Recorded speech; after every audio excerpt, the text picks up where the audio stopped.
Good evening. I'm very happy to be in Denver again. I can hardly breathe.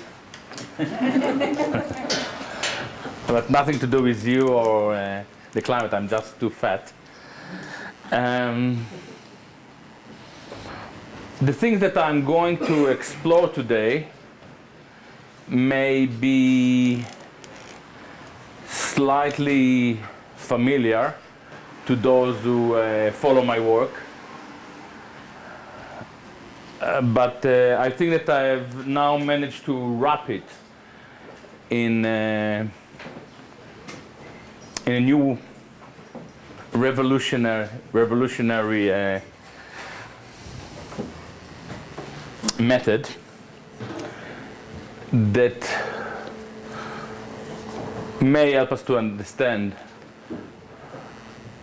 a lot of things that we probably too afraid to admit.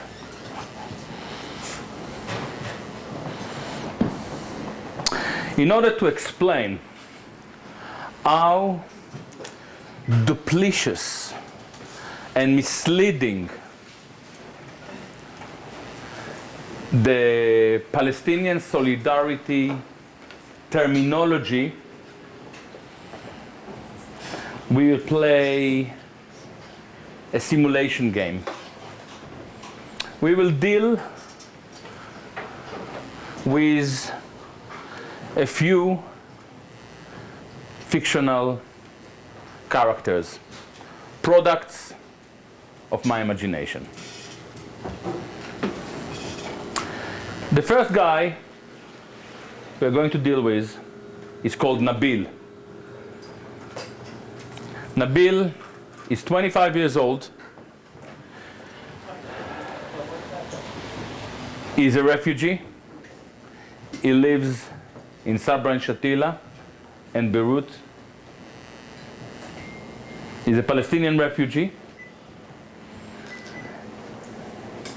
No education.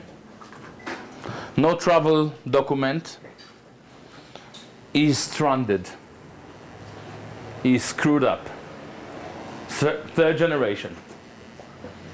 Let's try to examine how Palestinian solidarity terminology applies to Nabil. We tell him, Nabil, what do you think about end of occupation? By the way, I can do the Arabic accent quite well, but some people may get offended, so I just do the Jewish accent. Because I know how to deal with Jews when they are offended. They call you anti-Semitism. We asked Nabil, what do you think of ending the occupation? He will tell you this is a great idea, but it has zero significance on me and my life. I'm living in Lebanon.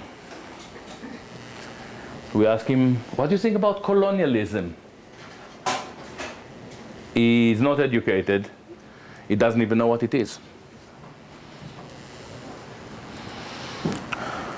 We talk to him about settler colonialism. These are the most common terms used in our solidarity discourse. Again, it doesn't mean a thing to him. We talk to him about apartheid. Apartheid he knows. But he tells us, listen, as it happens, I actually live in an Arab country, and it's an Arab country that discriminates me. So apartheid also doesn't apply to him at all.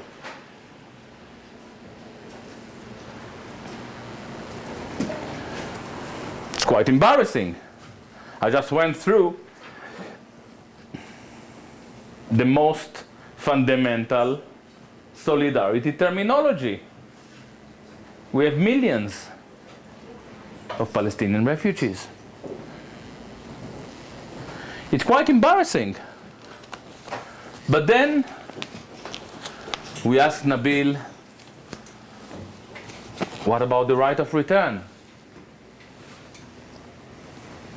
His eyes shine.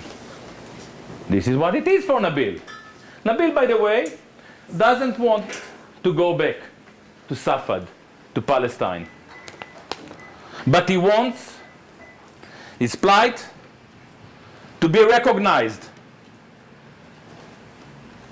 And this is the one thing that we never talk about, the right of return. In 1948, the vast majority of Palestinians were ethnically cleansed. Okay. Khalas with Nabil. We now talk about another product of my imagination. His name is Yusuf. Yusuf lives in Gaza. He is 70 years old. He was born in Beersheba. When he was 2 years old, he had to flee with his parents. They settled in a refugee camp. He lived there all his life. He was lucky. He managed to get good education. He understands what is happening around him. He's a clever boy. All his life, he believed that he would have a chance to go back to his land. We start to talk to him. Yusuf, end of occupation. He tells you, with all due respect, I'm not living under occupation. I'm living in an open air prison. I'm living in a concentration camp. End of occupation is not going to change a thing for me. This is slightly embarrassing. This is what the people in Gaza will tell you. We tell him colonialism. We ask him about colonialism. He said, this is a very interesting point. Because as far as I understand our history, actually, at the time of the British mandate in Palestine, our situation was actually much better. Bring back colonialism.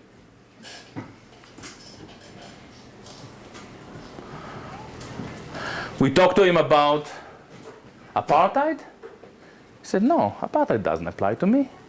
We don't have here Israelis who discriminate us. We are here because Israel is a racist Jewish state that doesn't allow us to return. So it's not apartheid. Again, colonialism doesn't mean anything to him. End of occupation doesn't mean anything. Apartheid doesn't mean anything. BDS. We asked Nabil in Lebanon, what do you think about BDS? He tells you, you know, I tell you the truth, we don't have many Israeli product in Sabra and Shatila, so it's not an issue. We ask Yusuf. He tells the truth of the matter is we, in Gaza, we actually like Israeli hummus in tins. This is something that I remember from when I was living in Israel. But the truth of the matter is that the people in Gaza, they're stranded. They're encircled. They don't have access to the world. They're dependent on Israeli product as things happen. So we see again BDS, apartheid, colonialism. Nice terms. We like it, feel us good when we talk about it, but it doesn't apply at all to prominent, exemplary cases of people who are at the heart of the Palestinian cause. A refugee, in Lebanon and a refugee in Gaza. Now we change direction. We go to talk to Avi. Avi is an Israeli. He is 76 years old. He is a peace activist. That's what he says. Living in Tel Aviv. He was born in Palestine, like my father. Avi is my father. All right? It's not, but it's the same case. My father is very proud of his Palestinian birth certificate. You talk to my father about end of occupation. My father said, "Oi, this is wonderful. I really like," now I see the accent easily, "I really like to end the occupation. I don't like to occupy." Great. My father likes the Palestinian solidarity terminology. We talk to my father about colonialism. My father is in heaven. He tells me, "Just tell me what is my mother's state and ask them to take me out. I'm leaving tomorrow morning," like most Israelis. You know, we have statistics that there are a lot of most Israelis are happy to leave. Give them green card, they are here. Then you will have a problem. Anyway, you have a problem already. Apartheid? My father will tell you straightforward, I don't like the way Palestinians are treated. BDS? My father really likes BDS. He said, because he hates the settlers. He hates the settlers more than you, because he is identified with them. He doesn't like it at all. He wants to screw them up.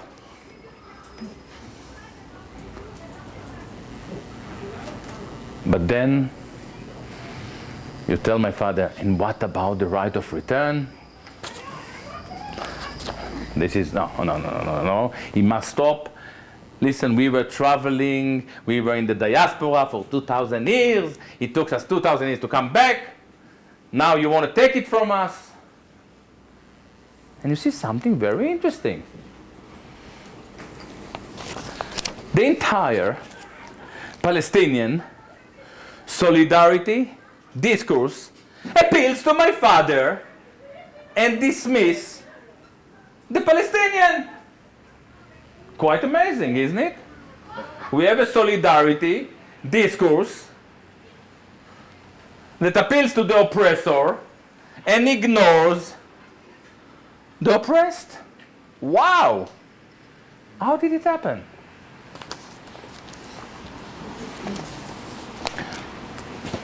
We have to ask ourselves, why Palestine? Why do you care about Palestine? Why should American, Norwegian, French care at all about Palestine? Are the Palestinians the most miserable people on this planet? Are they the biggest sufferers? Probably not. You know, the situation in Africa in some places is far worse. Haiti is the worst. Haiti is the worst on the planet. But you know, it's a big competition there at the bottom. The situation in Syria, in Iraq now. Why do we care about Palestine? We care about Palestine because for a long time, Palestine was a kosher outlet for our outrage, or let's just say dismay, with Jewish power. Things that really hurts us. Jewish power in banking, in media, in politics. We identified with the Palestinians because we felt that it is really, really wrong what is happening in Palestine, and we identify exactly what it is. Around 2001, 2, 3, the Zionists, as well as the Jewish left, started to realize that Palestine is a Jewish problem. When Zionists complained that Palestine, that anti-Zionism, is a form of anti-Semitism, what they tried to say was that Palestine has become an outlet for some anti-Jewish feeling. They were not wrong. Even Zionists can tell the truth from time to time.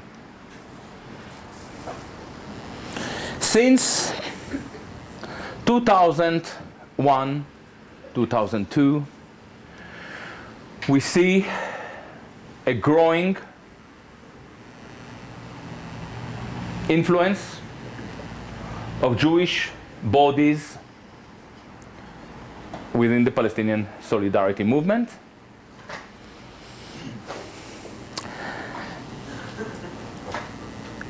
In 2011, 2012, it became clear that JVP, Jewish Voice for Peace, by the way, an organization that tried to stop us today,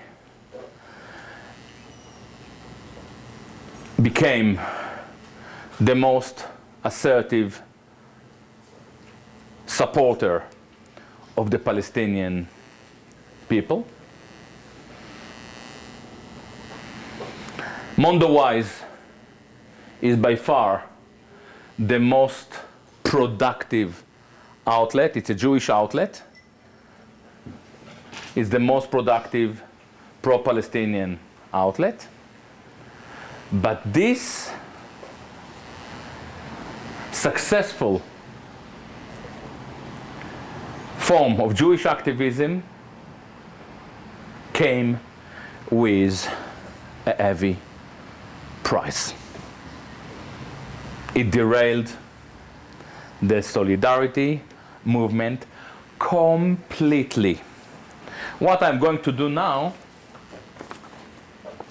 I will elaborate on few of the terms. In the 90s, it was very clear to all of us that Palestine is a very simple story. It's the right of return. Very simple concept. Everything that happened in Palestine in the last 70 years can be realized or explained within the context of the right of return. Gaza. Gaza is a massive refugee camp because of the Nakba, because they cannot return to their home. And why they cannot return to their home? Homes, fields, orchards, because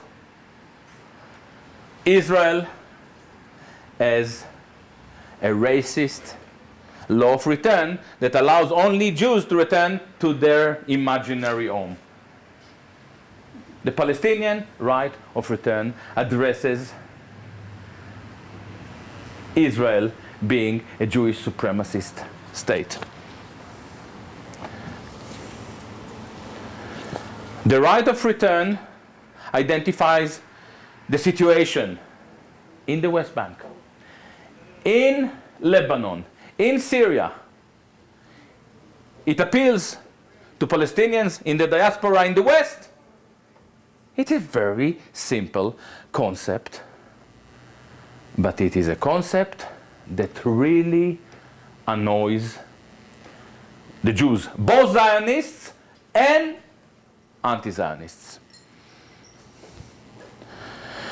Jewish influence in this movement was designed to eliminate the right of return and to replace it with a lot of duplicitous, inconsistent, incoherent terminology. The first thing is ending the occupation. It sounds okay. We do realize that it would be better if we end the occupation. Ladies and gentlemen, ending the occupation is legitimization of the Jewish state. Do I have to explain why? Because if we end the occupation, it means that Israel, within the pre-1967 borders, is a kosher concept. Very clever. We are dealing with clever people, not the JBP in Denver.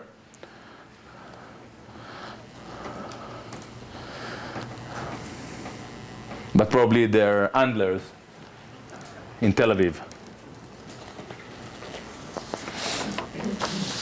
Colonialism. Is Zionism colonialism? No, it has never been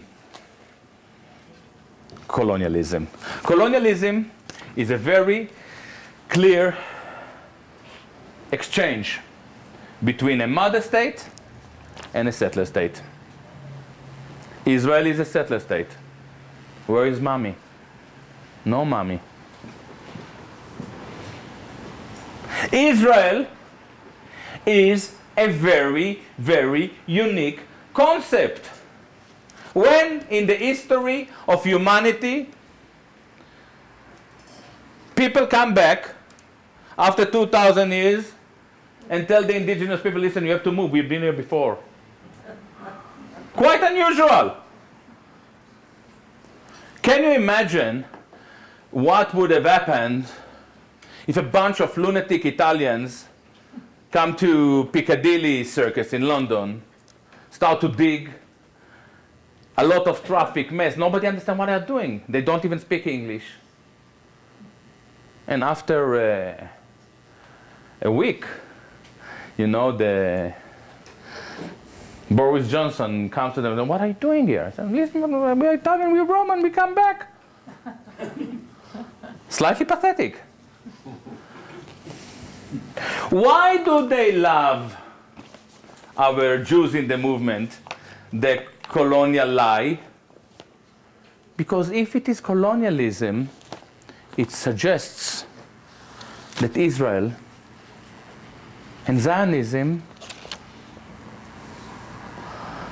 are not a singular event driven by Jewish supremacy. It means that the Jews are maybe bad, the Zionists, but they are as bad as the Brits, as the Portuguese, as the Dutch. No. Zionism is uniquely bad. And Israel is uniquely bad. I came up with this criticism.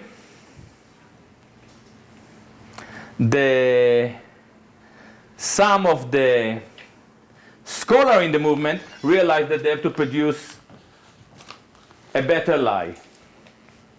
They invented a new lie, settler colonialism. You know, when you listen to Ilan Pape, Blumenthal, Miko Peled, Philip Wise, talking about colonialism, they are educated people. They are obviously aware of my criticism.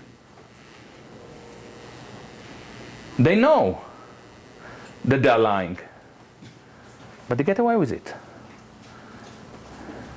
Because one thing you don't want to do is criticizing a Jew. So they invented a new lie. They call it settler colonialism. What is settler colonialism? Superpower A mobilizes ethnic minority B into land C on the expense of indigenous people D. A, B, C, D. But this has nothing to do with Zionism. In the case of Zionism, everyone who reads the history of Zionism knows that it was ethnic minority B that mobilized superpower A, Britain, to send them to Palestine on the expense of the Palestinians. So instead of A, B, C, D, we have B, A, C, D. Is it clear? Very simple.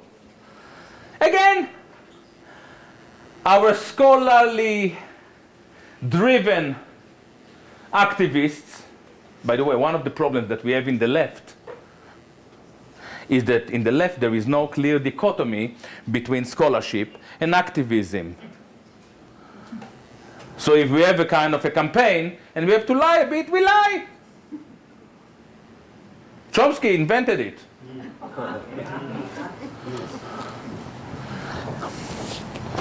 Uniquely shameless light Zionist. But this is not his biggest crime. The fact that Chomsky is not very clever is something that we started to get used to. Chomsky's biggest crime is the fact that he's boring, which is even bigger crime than the Holocaust. Because the Holocaust is everything but boring. You'll have to cut it out. No, don't.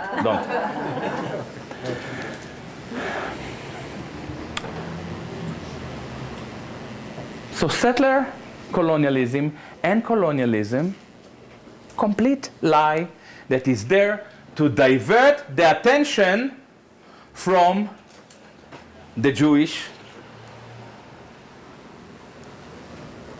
ideology that drives Zionism and Israel. Amazing. Amazing. Another problematic term, apartheid. How many times did you hear Max Blumenthal talk about apartheid? What apartheid? Ladies and gentlemen, apartheid is a racist system of exploitation. Israel doesn't want to exploit the Palestinians. It wants them gone, out. Israel is a racist or racially driven ethnic cleanser. It is an Hitlerian model, not even Nazi. This is the meaning of Hitlerian thinking. A racially driven ethnic cleanser inspired by the notion of Lebensraum. But the Jews in the movement don't want us to equate Israel with Hitler, so we lie. On the expense of who? The Palestinians. In the name of the solidarity. Amazing. And now we come to BDS. You know what BDS is? Boycott, divestment, sanction. When BDS was formed in 2005, its first goal was very clear. And you can check it out. Maybe next time I should print a few papers. So you can, it said, ending its occupation, Israel, and colonization of all Arab land and dismantling the wall. In 2005, BDS was had a very clear agenda. It delegitimized the Jewish state in the most clear terms, he defined the Palestinian struggle within the spirit of the right of return. But then, in 2010, in a clandestine manner, without letting anyone know about this change, they changed the first goal into ending its occupation and colonization of all Arab lands occupied in June 1967. In 2010, the BDS adopted the Jewish narrative, legitimized Israel, and this is BDS in Ramallah. Now, ladies and gentlemen, they knew that they were doing something wrong. They knew why they were doing it. They started to get money from different organizations. I have even proof. This paper will be on the net so you can follow the links. They started to work with Soros Open Society. I have evidence of it. Indirectly, this is the evidence that I managed to gather. They saw that they can cover a lot of mileage. Gravity. Sorry. Yeah. Cover a lot of mileage with Jewish support. I mean, driving nice cars, and they never translated this change into Arabic or any other language. Would you read it once more? Yeah. This is the new one. Do you want me to compare it? The first one was ending from 2005, its occupation and colonization of all Arab lands. Period. Not period and dismantling the wall, yeah? They changed it, ending its occupation and colonization of all Arab lands occupied in June 1967. Quite a difference. It is a massive difference. We don't have any record of this change. I learned from, I contacted Norman Finkelstein, who is a serious scholar. I hardly criticize him. And he showed me exactly where the change took place, in exactly what pages in Omar Barghouti's book. Omar Barghouti is the person who did it, and we don't have any record of any Palestinian approving it. It's supposed to be a 170 grassroots organization. These are Palestinian problems. They have to sort it out. I'm talking about those significant change of terminology that left the Palestinian people out of their own solidarity discourse. As you can see, all those terms and concepts appeal to my father. But they dismiss Nabil and Yusuf. And we can extend it.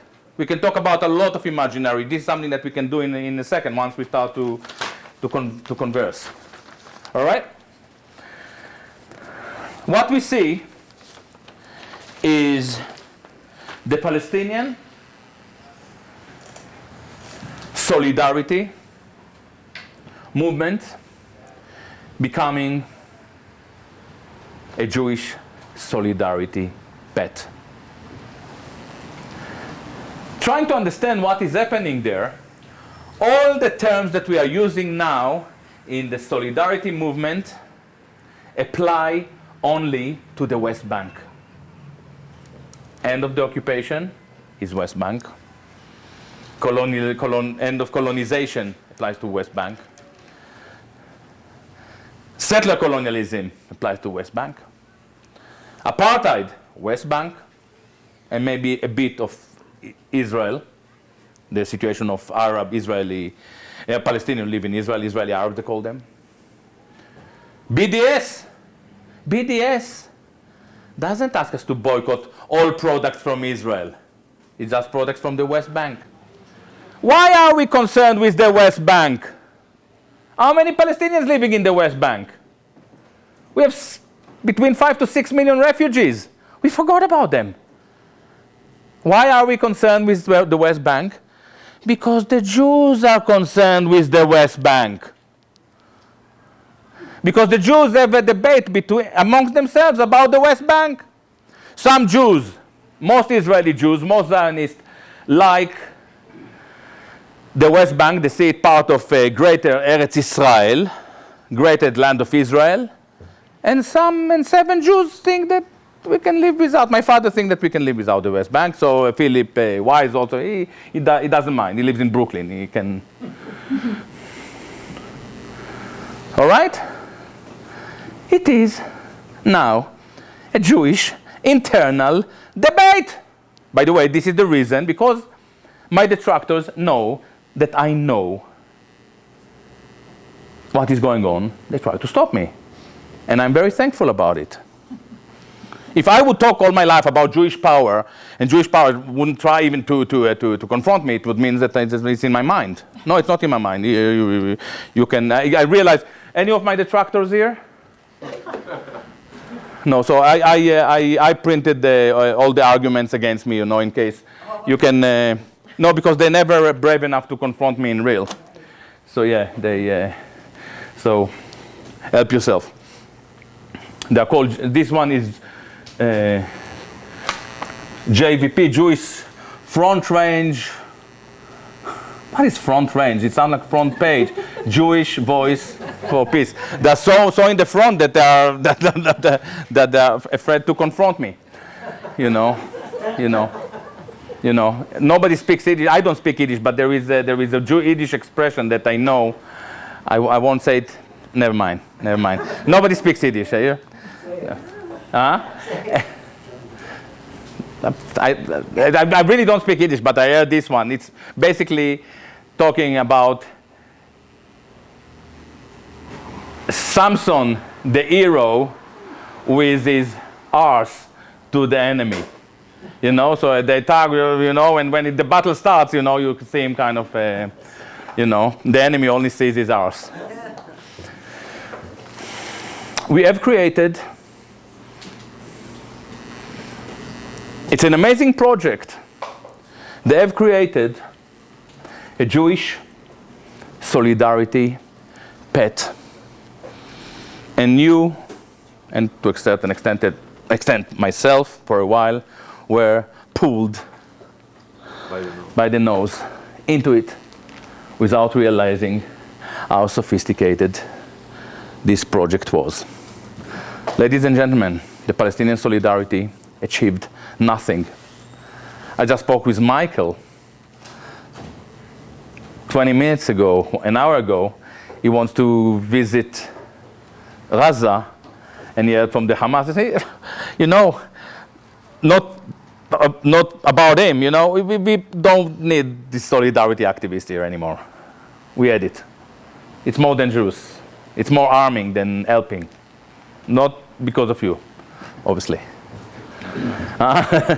No, it's clear. They know. They know that they achieved nothing. If you are Palestinian, you start to realize at a certain stage that none of these terms apply to you. The next question, ask yourself, how did they do it? How did they do it? Can you imagine Malcolm X meeting with 3 recovered KKK who tell him, listen to us, we will sort everything out, we will take care of it. Huh? And he would tell him, yeah, take over, it's okay. Can you think of Mandela letting 3 recovered Afrikaners to tell him what to say and what not to say and what is right and what don't say that because anti-Afrikaners don't. What? In this movement, they are writing to us today We won't tolerate that, and we won't tolerate that. The Jewish organization telling us what to say and what not to say. They steal the language first. They stole the language. Have you heard the word Brit Milah? Circumcision. The circumcision, the Jewish circumcision, is called Brit Milah. Now, some people don't agree with me. I should have asked. I had an event with a rabbi yesterday. I really should have asked him. Milah is word. Brit is covenant.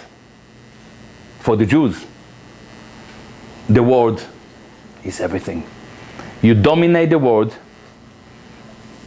you build a new universe. This is the trick of Zionism.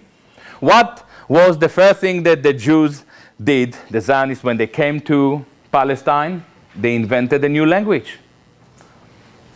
Hebrew, modern Hebrew. Modern Hebrew allowed them to control the new minds. And now they did the same to you. And to the Palestinians.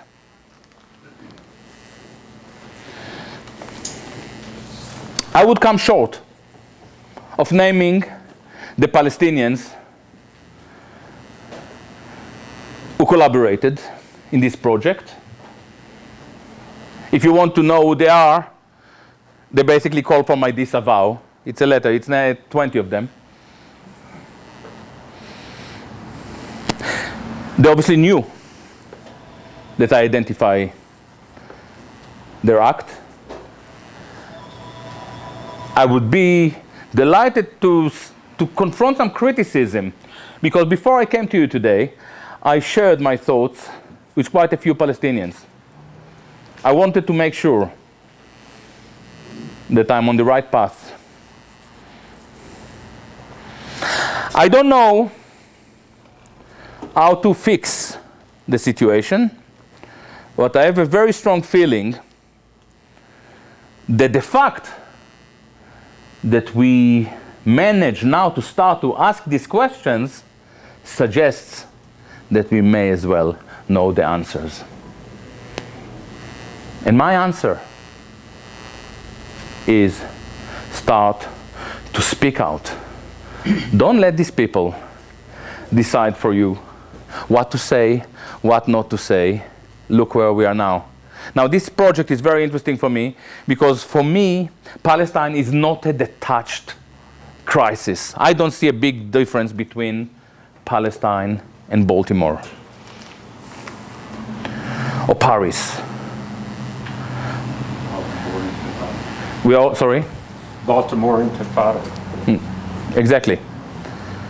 We are facing very similar policing force that are trained in a very specific place. Looking into these issues helped me to identify the notion of Jewish power. What is Jewish power? Jewish power is the unique capacity to stop you from asking what is Jewish power. It is as simple as that. If you want to fight Jewish power, start to ask what is Jewish power. And this is why I decided to publish this book. I wrote it 2 years ago. And I didn't know what to do with it. And then there was Charlie Hebdo. I thought, Je suis Charlie, and I'll show you what is Je suis Gilad. And I do realize that we are getting old, and we have some issues with our with concentration. So I made it kind of the letters really, really big. And every few pages, I even put a cartoon, And it's a really dictionary, because we are dealing with terminology. So it helps you to understand Adolf. It's an Israeli. It's the way Israelis see the universe. Adolf, not a common name for a newborn baby in Europe these days. Yasser Arafat didn't react well to polonium-210. It's quite anti-Semites. brutally honest people, often of Jewish origin. Arabs, a particularly unpleasant species of goyim who were invented to push us into the sea, you see? And if you don't understand the meaning, you can see the, and it goes, Arab Spring, you see? There is a spring, so it's very Arab Spring. A lot of Arabs killing each other, it saves us the trouble. This is basically the and there is some kind of go under the belt. Bar mitzvah, do you know what is bar mitzvah? Yeah. Bar mitzvah, you don't, because bar mitzvah is the moment when the male Jew accepts that his foreskin is not going to grow back. And